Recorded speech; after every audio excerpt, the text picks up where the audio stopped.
Bueno, perfecto. Ya hablamos sobre herencia y hablamos sobre diferentes tipos de clases. Nosotros comenzamos definiendo el paradigma de programación orientada a objetos, aprendiendo sobre los principios en los que se apoya, los conceptos importantes y las características. O sea, eso nos dio los principios básicos del paradigma como tal. Luego, nosotros estudiamos UML como herramienta de modelado para poder hacer la representación gráfica de la realidad o del sistema que está simulando la realidad que queremos representar. Tuvimos una práctica donde vimos claramente cómo la teoría nos va dando el desarrollo de la implementación. Programar, cualquiera programa.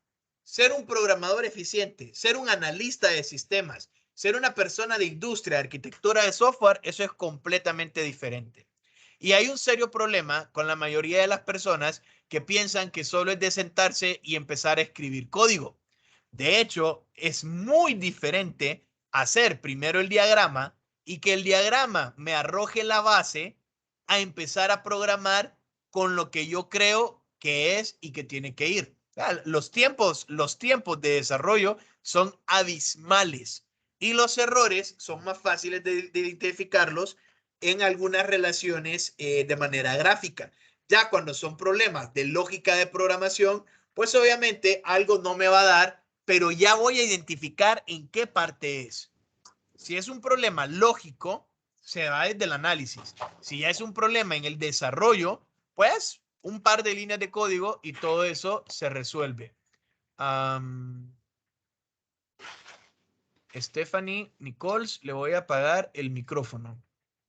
Bueno, entonces, luego nosotros que vimos esos principios y que vimos UML como herramienta, comenzamos con la implementación en Java, ¿ok?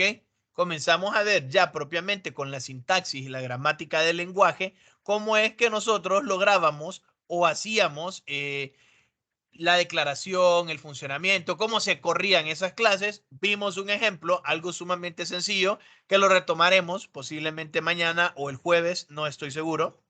Y bien, clases abstractas. Ya hemos hablado de ellas, ya las estudiamos, ya sabemos a qué se refieren, pero vamos a ahondar un poquito en ellas. Acá lo que nosotros estamos viendo es un diagrama, no es un diagrama de clases como tal, no es un diagrama, bueno, sí es un diagrama de clases, pero no es un diagrama UML. UML, acuérdense que tiene bien definidos sus selectores y viene también el uso de que nosotros tenemos flechas con la punta vacía para denotar herencia. Tenemos un diagrama acá de clases. La clase localidad vemos que es muy general, porque yo de localidad voy a derivar pueblo, ciudad y caserío. De pueblo yo puedo tener varios consejos y de ciudad yo puedo tener una ciudad capital. Sí, puedo tener ciudades que no sean capital y puedo tener una ciudad capital. Es fácil de ver que yo voy a poder crear una instancia de la clase capital o de la clase consejo y que yo voy a poder crear instancias de estas clases de acá, pero yo no voy a crear instancias de la clase localidad. Es demasiado general. Es tan general, y por eso se escribe aquí, que de ella no se van a instanciar, no se va a obtener ningún objeto, sino que simple y sencillamente sirve como referencia para la parte lógica, para la construcción del sistema. De ella voy a heredar atributos y funciones miembros a los hijos. Como la clase va a servir solo para obtener las características, la podemos definir como clase abstracta, colocando la palabra reservada abstract luego de la palabra reservada clase. Entonces, una clase abstracta se declara anteponiendo esa palabra después de class y antes del nombre de la clase. Public, abstract, class, comida. Perdón, es antes de class y antes del nombre, no es en medio, me equivoqué. Lo dije al revés. Public, abstract, class es después del delimitador de alcance y antes de la declaración de la clase como tal. Y aquí tenemos un ejemplo. Tenemos la clase comida y tenemos baleada, sushi y carne. Y carne, podemos tener carne para hamburguesas o podemos tener un beef steak, ¿ok? Entonces, yo veo que de la clase comida como tal, no vamos a hacer una instancia. Ustedes han visto que ustedes a veces le preguntan a una persona, ¿y qué quieres comer? Y le dice, comida. Eso no es nada, no me estás diciendo nada. A mí decime qué tipo de comida. Y por eso fue que elegí este ejemplo. Porque siempre hay una persona que uno le dice, ¿qué vamos a comer o qué comeremos hoy? Comida. Sí, pero yo quiero saber qué vamos a comer. Quiero que me diga qué objeto, qué instancia de comida es la que nosotros vamos a degustar hoy.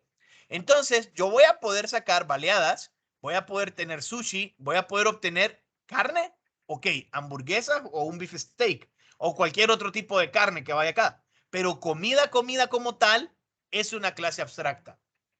Me va a servir para denotar algo que es alimento, algo que puedo comer, es un comestible, es comida, ¿ok? Acuérdense que no es lo mismo comible que comestible. Son dos cosas diferentes, pero la comida puede ser comible o puede ser comestible. Entonces veamos. Para definir la clase abstracta, yo de entrada le voy a colocar la palabra reservada abstract.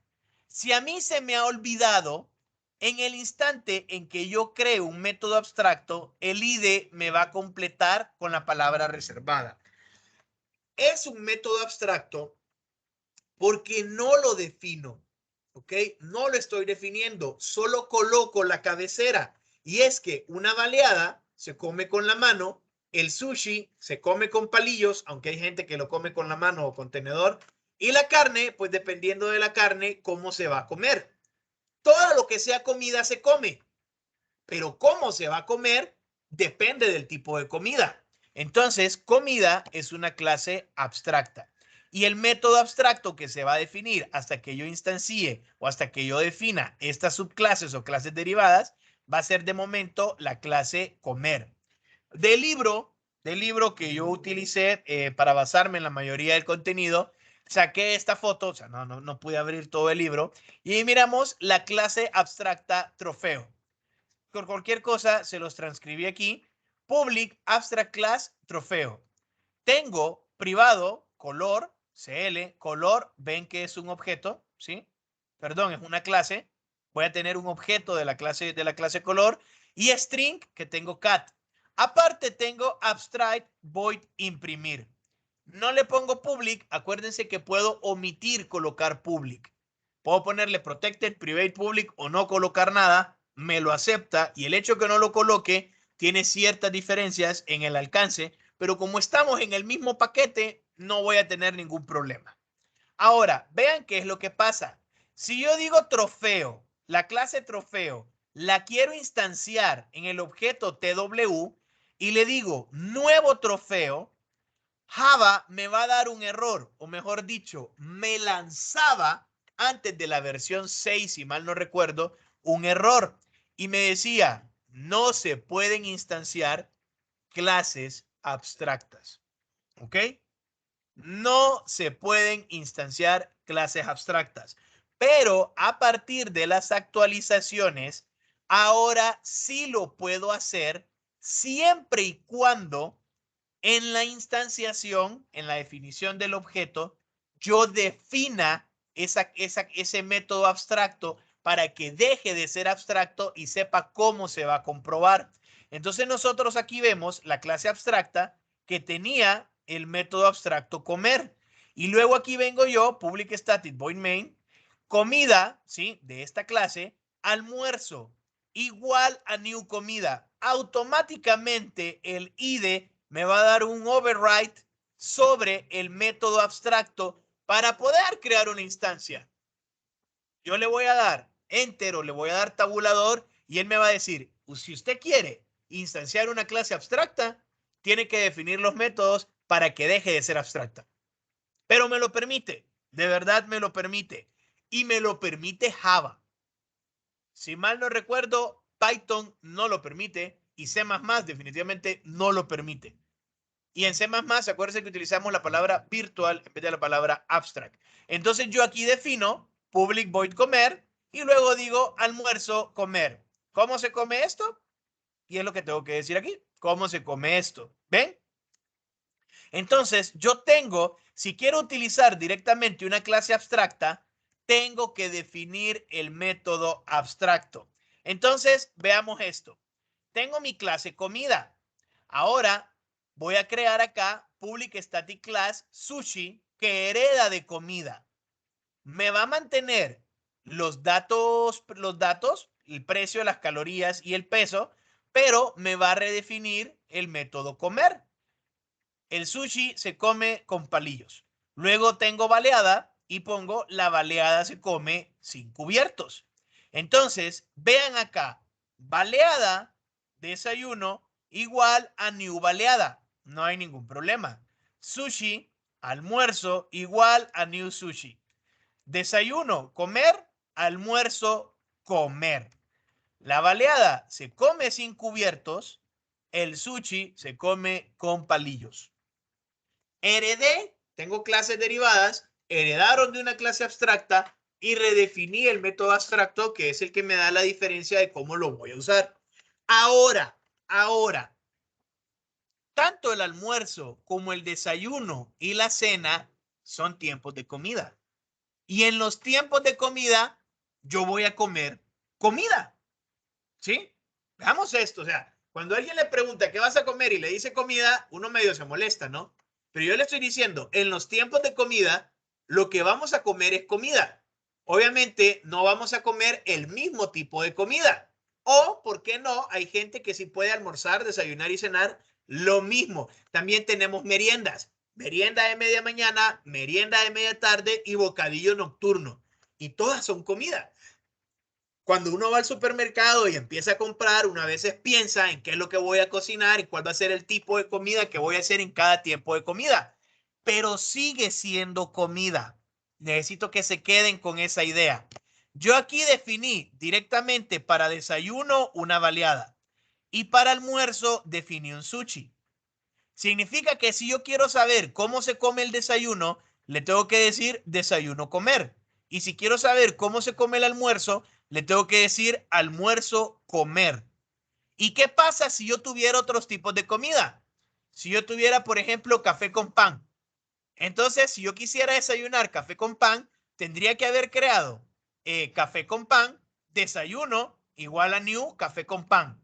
O sea, para desayuno, almuerzo, cena, meriendas y bocadillo nocturno, si yo pongo diferentes tipos de comidas, yo tengo, para saber cómo se comen, que colocar desayuno, almuerzo a cualquiera de ellos y mandar a llamar al método comer. Que comer es lo mismo para todos. Comer es lo mismo para todos. Bien. Veamos esta clase. La clase figura. La clase figura tiene un atributo que se llama color y tiene los métodos calcular área y dibujar. Tenemos un círculo que no le voy a agregar más nada, pero pude haberle agregado radio, ¿ok? Tenemos un rectángulo que le puedo agregar base y le puedo agregar altura. Y tenemos un triángulo que le puedo agregar tipo de triángulo y longitud lado 1, longitud lado 2, longitud lado 3, o le puedo agregar los ángulos, ¿ok?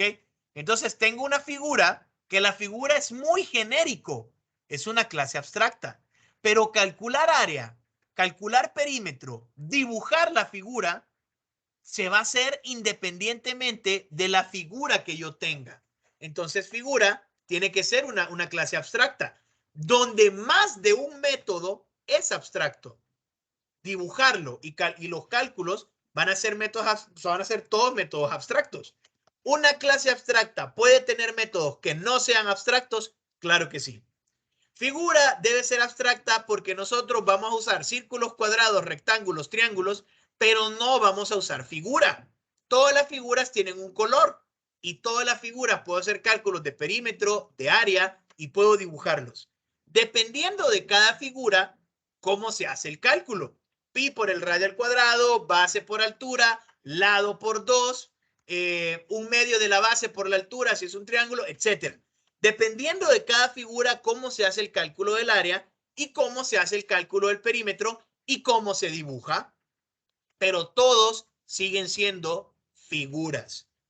Pensemos en eso. Todos siguen siendo figuras.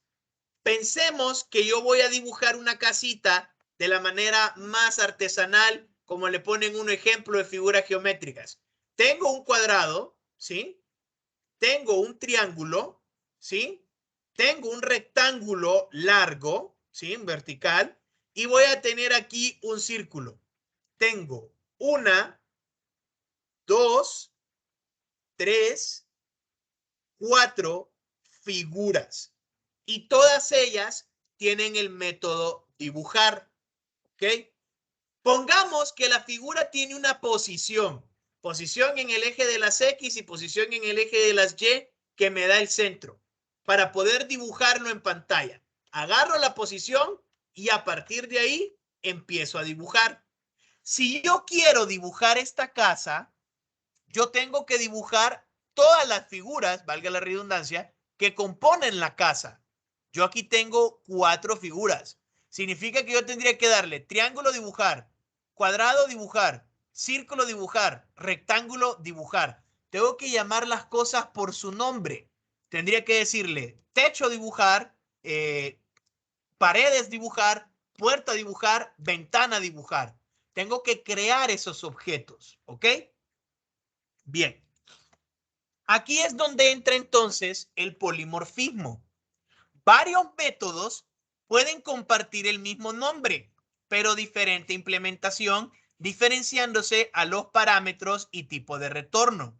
Eso nosotros lo vimos en el ejemplo más claro con el constructor, que el constructor se llama igual y puede o no puede tener parámetros. Y dependiendo de que si le llamo, le doy parámetros o no, cuál es el que voy a ejecutar. Y ese es nuestro ejemplo principal de polimorfismo, pero es el ejemplo más bajo de polimorfismo que hay y no es el más poderoso. También hablamos de polimorfismo cuando le permitimos a diferentes objetos actuar de manera distinta al recibir el mismo mensaje y adquiere el máximo potencial cuando lo mezclamos con herencia. ¿Se acuerdan de desayuno y de almuerzo? Ambos tienen comer, ¿ok?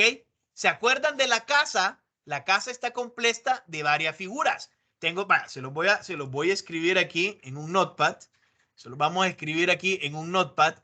En el caso de la estructura, ¿sí? Yo tendría entonces techo, punto, dibujar. Tendría pared, dibujar, punto, dibujar. Dibujar. Tendría ventana, punto, dibujar. Y tendría entonces puerta, punto, dibujar. Considerando que es una estructura que tiene 4 figuras. ¿Qué pasa si yo tengo una estructura con 2 ventanas?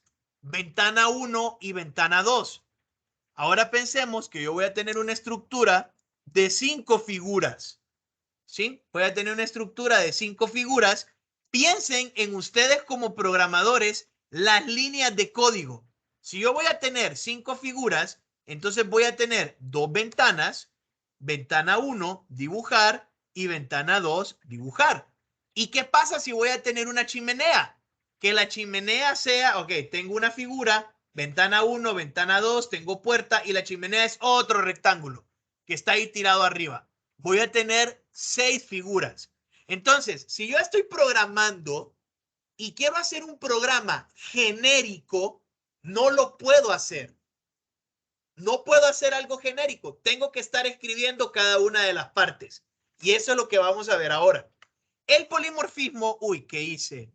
El polimorfismo permite especialización de clases derivadas, estructuras de datos heterogéneos, porque me evita tener que comprobar tipos, ya que si se deriva, poseen los mismos atributos y métodos, aunque la clase derivada tenga métodos propios. Y gestiona la jerarquía de clases. Son colecciones de clases altamente estructuradas con relaciones de herencia que se extienden muy fácilmente.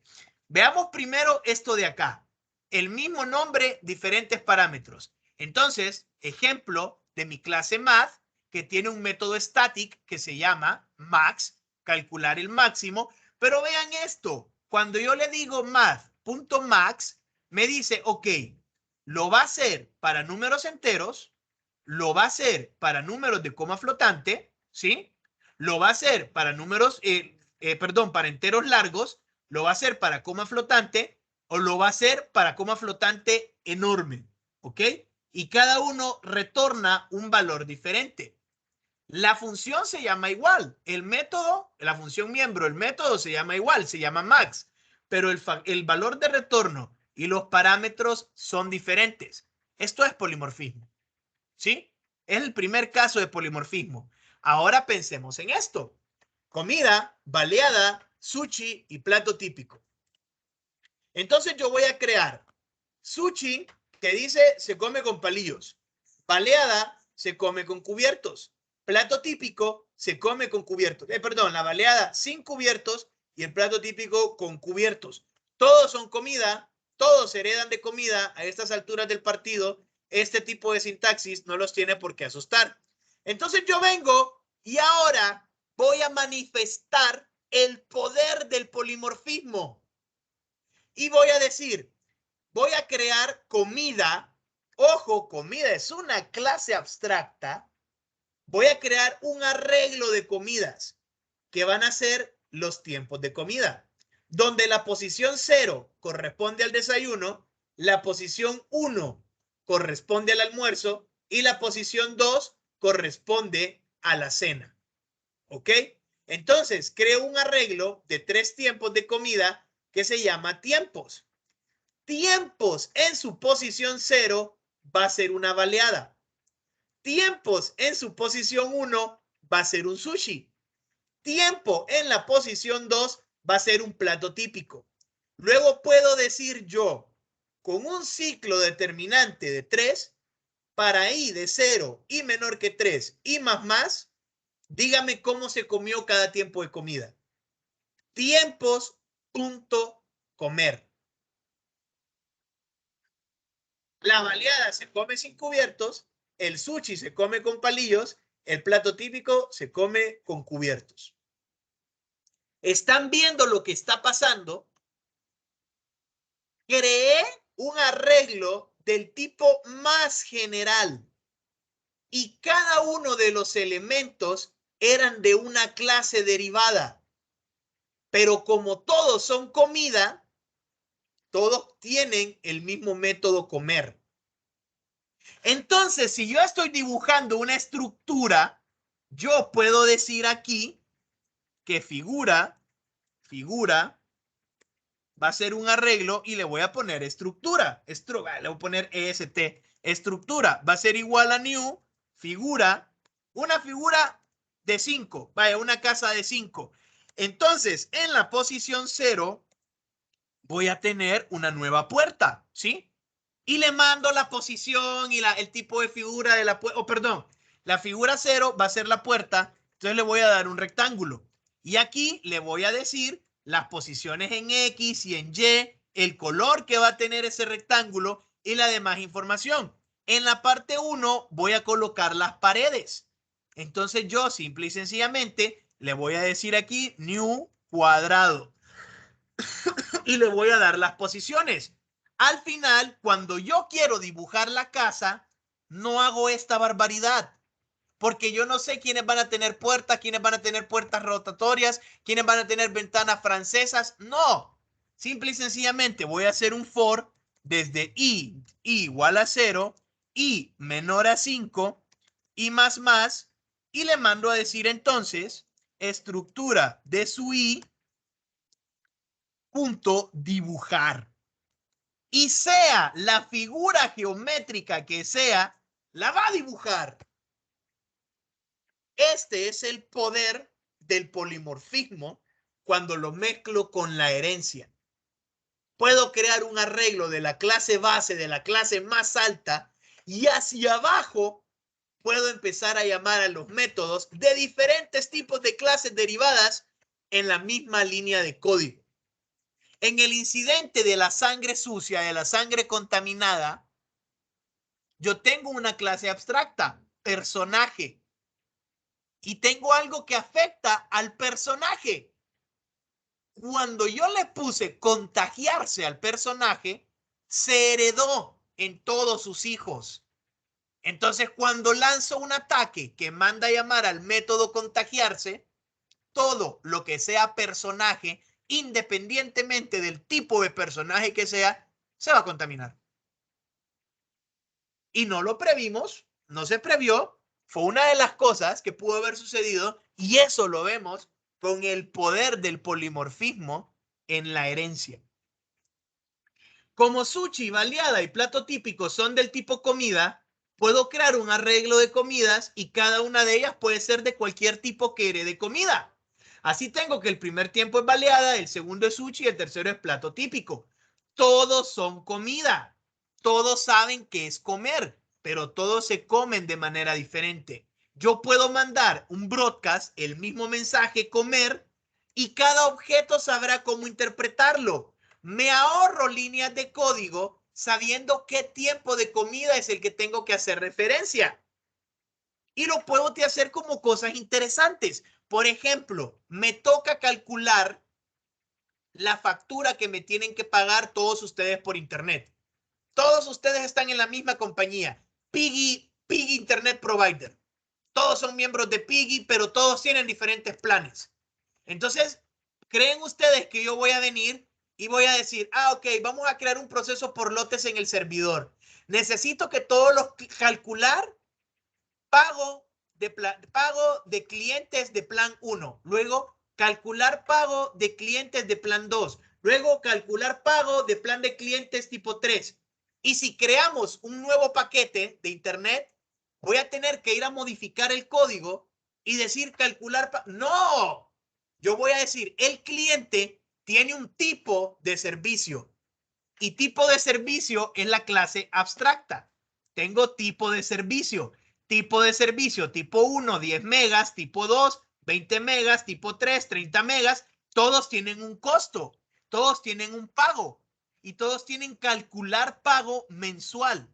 Entonces yo en mis clientes le creé algo así y ya se los había enseñado. Disculpen, pasó un Brian. Yo puedo poner acá tipo servicio. Voy a tener la clase public class cliente, ¿ok? Tengo mi clase cliente y le voy a poner protected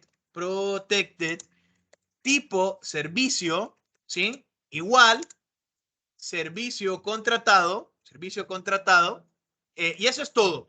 Luego, en la implementación, yo aquí voy a tener un constructor que digamos que el constructor me agarra una variable entera. Entonces, yo aquí digo, si A es igual a 1, entonces voy a omitir signos, voy a omitir separadores, yo voy a decir tipo servicio va a ser igual a new plan básico 1. ¿Ven? Si yo le estoy diciendo qué tipo de servicio va a tener el cliente, utilizo la clase abstracta. Perdón, aquí va a ser servicio contratado, protected, tipo servicio contratado. Acá, esto va a ser servicio contratado y aquí le estoy colocando que va a ser plan B1.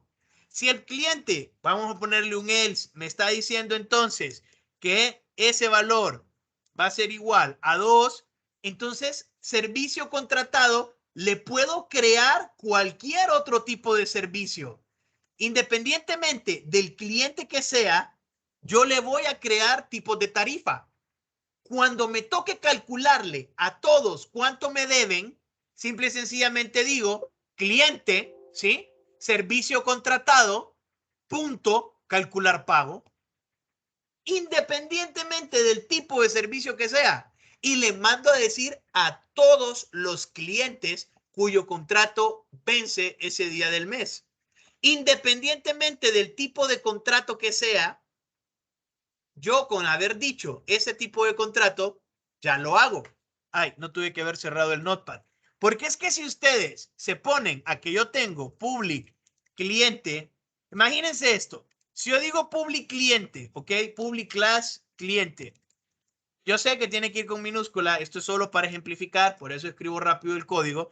Y yo dijera private, vamos a poner private, no protected, servicio básico 1, servicio contratado. Ok, vean ese problema. Si yo estoy diciendo que este cliente tiene servicio básico 1, cualquier instancia de la clase cliente solo va a tener este servicio. Entonces yo tendría que crear cliente tipo 1. Y no tiene lógica. De verdad, no tiene lógica. O sea, si yo por eso les hago mucho énfasis en la teoría. Yo aquí tengo servicio contratado, ¿ok? Yo aquí tengo servicio. Bien, tengo servicio, ¿sí? Tengo servicio y yo de este servicio voy a derivar varios planes. Voy a heredar diferentes tipos de planes. Voy a heredar un plan, voy a heredar un plan, voy a heredar un plan, voy a heredar varios planes. Y en cualquier momento yo puedo crear un nuevo plan que me involucre cualquier cosa. Y lo que yo tengo aquí es un cliente. La lógica me dice que el cliente contrata un plan. Uy, qué fea esa línea. El cliente va a contratar un servicio. Ahora, ¿cuál de esos servicios va a contratar el cliente? No lo sé. Y en cualquier momento, estoy en un mes con una promoción especial, creo un nuevo plan para clientes corporativos y creo un nuevo plan para clientes VIP y todos heredan del tipo servicio y todos tienen un costo, todos tienen una duración, todos tienen todo lo demás. Yo no es que para cada tipo de servicio voy a tener que crear una clase cliente diferente. Este es uno de los errores que se dan cuando la gente no piensa y comienza a programar sin hacer el análisis. Porque le digo, volvamos al caso de la cuenta de bancos. Estoy en una cooperativa, tengo cuenta de aportaciones, cuenta de retirables, pero también tengo cuenta de ahorro de Navidad y tengo cuenta emprendedor y tengo cuenta mi primera pyme y tengo cuenta aprende a ahorrar y tengo cuenta para niños. Ustedes no van a crear un diferente tipo de cliente para cada tipo de cuenta, sino que a un cliente le pueden poner cualquier cuenta, pero no es que para cada tipo de cuenta van a tener que estar creando una clase diferente. Eso es absurdo. Entonces, cuando venga el jefe, el que me contrató, y quiera poner un nuevo tipo de cuenta, tengo que ir a cambiar todo el código. La verdad es que no. Por eso utilizo clases abstractas. Ese es el poder del polimorfismo con la herencia que me permite ahorrar código y hacer estas maravillas a nivel de programación. Nosotros podemos ver que baleada, sushi y plato típico eran comida. Por eso es que yo creé un arreglo de comida y lo llamé tiempos. Para mandar a llamar a comer, no dije baleada.comer, no dije sushi.comer, no dije típico.comer, dije comida.comer. Cada objeto va a saber cómo interpretarlo, porque todos por fuerza tienen el método comer. Ahora, una ventaja de definir esto con clases abstractas es que si yo heredo de una clase abstracta, por fuerza me van a obligar a que redefina ese método. Si yo no dije que la clase era abstracta y digamos que a comer solo le puse un system.out.println en blanco y a mí se me olvida y creo una nueva comida y comida, creo un nuevo tipo de comida y no le digo cómo va a funcionar comer, no le digo de verdad cómo va a funcionar comer, a mí se me va a olvidar. Y cuando corre el programa y llame todos los elementos del array, va a mandar a llamar comida y va a tirar un print line vacío. ¿Lo puedo hacer? Claro que lo puedo hacer. Y eso vamos entonces a cómo los personajes no jugables en el juego, en el ejemplo que vimos, se contagiaban, pero ellos no tenían activo el método disminuir vida y no podían morir porque eran caracteres no jugables. ¿Ven? Tengo el método disminuir vida, pero no todos los personajes disminuyen la vida. Obviamente yo mando a llamar contagiarse, todos saben cómo contagiarse manda a llamar del objeto, disminuye la vida en tantos puntos, pero el jugador, el personaje no jugable, va a omitir ese broadcast, porque va a decir, ¿sabes qué? Había un disminuir vida, pero en mí no hace nada. Entonces sigue mandando a llamar y sigue mandando la animación y se sigue viendo y nunca va a morir y puede contagiar a los demás y tampoco lo puedo curar. Tampoco puedo curar a un personaje no jugable.